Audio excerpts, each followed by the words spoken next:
Airsoft Buyer's Guide. So you've played Airsoft a little bit and you've decided that you actually want to buy Airsoft stuff. You want to know the nitty-gritty details of it. I got you. But first, make sure you like, comment, and subscribe or you'll sleep through your morning alarm. I promise. This video is more about how to be a good Airsoft shopper and less about the exact stuff you should buy. I want to give you the skills to find the best stuff, not just show you what the best stuff is in my opinion. Because what's good in my opinion may not be good for you. That being said, if you just want a cheap Airsoft replica that you just know is going to be good and you don't really want to think about it, the M904G from Taiwan gun is the meta. It's cheap, it's really good. That's the perfect AEG in my opinion. But let's actually start, and we need to start by talking about the Airsoft hierarchy of needs. This is the order in which you should be buying Airsoft stuff in. Everyone has a budget when they get into Airsoft, so buying your stuff in order like this will allow you to effectively use your money for items that are more important. The order goes like this: Face Pro, replica accessories, i.e. battery, chargers, mags, then everything else. Let's start with Face Pro. Luckily enough, there are a lot of places where you can buy good Face Pro from. The most accessible being Amazon, of course. Amazon has really good Face Pro if you're looking in the right place. The stuff you need to stay away from is obviously Halloween masks, cheapo gas mask, and anything mesh. None of this stuff will actually protect your eyes and you won't be allowed to use it when you go to a field. Plus, it's all super uncomfortable to wear. You have two routes you could go with Face Pro: full face or the half mask combo. Full face protection is the more expensive of the two, but it's also the safer one. You could also take a good full face protection and use it for something like paintball as well. There are only two brands that you should consider when buying full face pro, and they are Dye and HK. Both these brands are well known in the industry and have proven their quality over the years. You should be spending around $100 to $200 on full face pro. In my experience, if you cheap out on face pro, you're going to hate your life.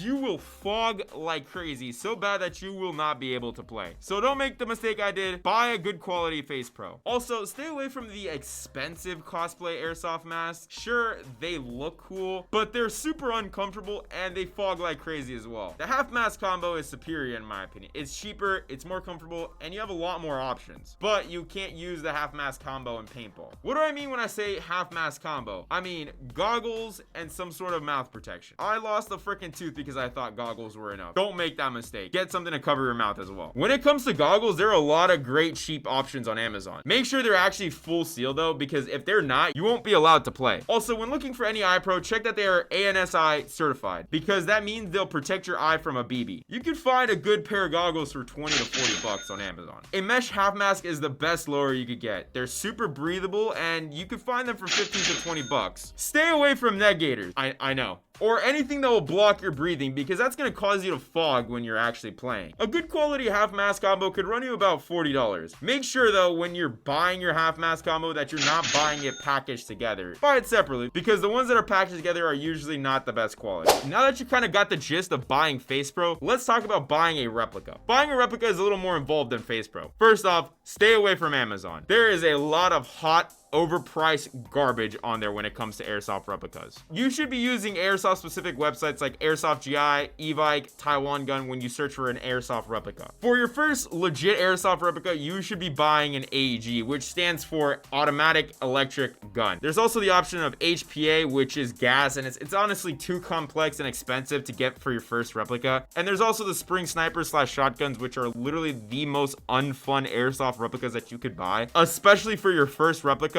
Don't do it. Look for an AEG. A couple rules to buying an Airsoft replica are: no Airsoft replica under $150 is really worth your consideration. Under that price range is when you get into the cheaply built, mass-produced trash that is not worth your time. I'm sure there are some exceptions, but this is a good rule to follow. On the flip side, expensive doesn't mean it's good, and cheaper end doesn't always mean it's bad. I have personally found that the best bang for your buck Airsoft guns are in that $200 sweet spot. Not super expensive, but also not so cheap that the manufacturer's cutting corners. When examining an Airsoft replica, look for the FPS first and foremost. FPS is the rate at which the replica fires. Fields have specific FPS limits, so if you buy a replica that shoots too hot, you won't be able to play. In my area, 400 FPS is the max for outdoors and 300 FPS is the max for indoors. Just have the fields that you're going to play at in mind when you buy your Airsoft replica. The build material is also super important. You should be going for metal or high quality polymer. Stay away from injected molded polymer. Honestly, The build quality really depends on the brand. Speaking of brands, I'm not gonna speak about it because literally anything that I say about a brand, someone's gonna disagree with me in the comments. What I can recommend, however, is to look into a replica on a replica by replica basis. Don't focus so much on what brand it is. Also, there's a bunch of models of airsoft guns like M4s, AKs, etc. The M4 platform is probably the safest option, but honestly, we need more variety in the space. So if you find a replica that checks all the right boxes, just go for it. It doesn't have to be an M4. Just so you know, you're probably gonna break your first airsoft replica after some time. That's just how it is. But don't be afraid to take the opportunity to take it apart and actually learn how to fix it. It's an invaluable skill to have in the hobby. That's why I recommend a cheaper end $200-ish airsoft gun for your first replica, because they're gonna get broken either way, and if you have a cheaper one, you'll be less afraid of fixing it yourself. Now let's talk about replica accessories like batteries, chargers, and mags. There are 3 different types of batteries, which are NiCad, NiMH, and LiPo. And there are 2 different types of connectors for these batteries, Deans and Tamiya. Straight up, stick to LiPo. They're the best choice. They hold more charge and they degrade less. Because of that, they are usually more expensive. When you buy a replica, it probably won't come with the LiPo. It'll come with no battery or a trash NiMH. First thing that you should do after buying a replica is invest in a LiPo that actually fits in your replica. Now, replicas have 2 different types of connectors, Tamiya and the Lord's connector, Deans. There are some small differences between them, but one's not particularly better than the other, they're just different. Check online as to what your replica has and buy a battery with that connector, because if you buy the wrong connector, you won't be able to use that battery. This is gonna kind of be a knowledge dump, but bear with me, this information is all very important. mAh is the measurement of the battery's capacity. The higher the mAh rating of the battery, the more charge it can hold, and thus the longer it can power a device. V stands for voltage on a battery, and it's super important. The battery's voltage determines how quickly the battery can spin the motor. A higher voltage can make your airsoft replica more effective, but too high can damage the gearbox. So I recommend using something like a 7.4 volt battery, or maybe slightly higher. You have to play it safe when picking a battery, because you could damage your replica really easily if it doesn't have a MOSFET. A MOSFET is something that regulates the battery and protects the gearbox. C rating is how much a battery can discharge. From what I understand, the C rating is how much current can safely be drawn from the battery by the motor. So usually the higher the C rating, the better, but I say stick between 15 Cs to 25 Cs. That's all you'll really need. I know it's a little complicated, but just watch out for these numbers when you buy a battery, because they're all very important in their own ways. Also, the sizing of the battery is very important. Like, make sure the battery you purchase actually fits inside your replica. The price of batteries range between $20 to $30. You can find a lot of options on Amazon, but just be careful you don't buy some crazy RC car battery that will blow up your replica. A must-have for your battery is a smart charger. The regular chargers that a battery comes with will just continuously charge the battery, and this will damage it over time. So having a smart charger is crucial to preserving your batteries. You need to buy a smart charger that is specific to that battery type and the connector. If you have a LiPo battery that's wired Deans, you need a smart charger with a Deans connector that is specific for LiPo batteries. Be very careful when picking a smart charger and make sure that it fits the specifications of your battery, because you could easily damage your battery this way as well. A smart charger could cost around 30 to 40 bucks on Amazon. A smart charger could be a really nice investment, because if you continue to use the same type of battery for your future AEGs, then you'll have a smart charger for all of them. It's a you buy it once kind of thing. I still use the same smart charger I bought like 5 years ago. Finally,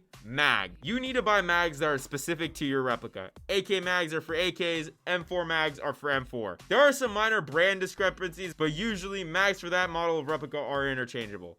Usually. There are 2 kinds of mags: high caps and mid caps. High caps are the wind up mags that have the little compartment in the back that you fill with BBs and then you wind it up. Mid caps are the ones that you need a speed loader to fill, but they're nice because you don't need to constantly be winding that wheel. Honestly, I like to run both. I'll have 4 mid caps and a high cap. I'll run through the mid caps, and if I run out of all the mid caps, then I'll switch to the high cap. Mid caps, depending on the model, will generally be cheaper than the high caps, but only by a little. They'll be like $10 each. The final thing that you'll need is a speed loader. There's a whole world of speed loaders out there, but you can't go wrong with the tried and true default speed loader. I've used the same default speed loader for legit 8 years. You can get them for like $8 and they will last forever if you're not doing silly stuff with them. If you want to ball out, you could get mid-cap specific speed loaders, but those are more expensive, but they'll save you time. Everything else beyond this point is up to you. Chest rigs, clothes, etc. They're all really just cosmetic, and it's up to you how you want to carry your stuff. That's basically it, guys. If you made it to this part in the video, comment what is your oldest airsoft item. Mine, again, is that 8-year-old speed loader I still have. Make sure you like, comment, and subscribe. Have a good day. and go to the gym.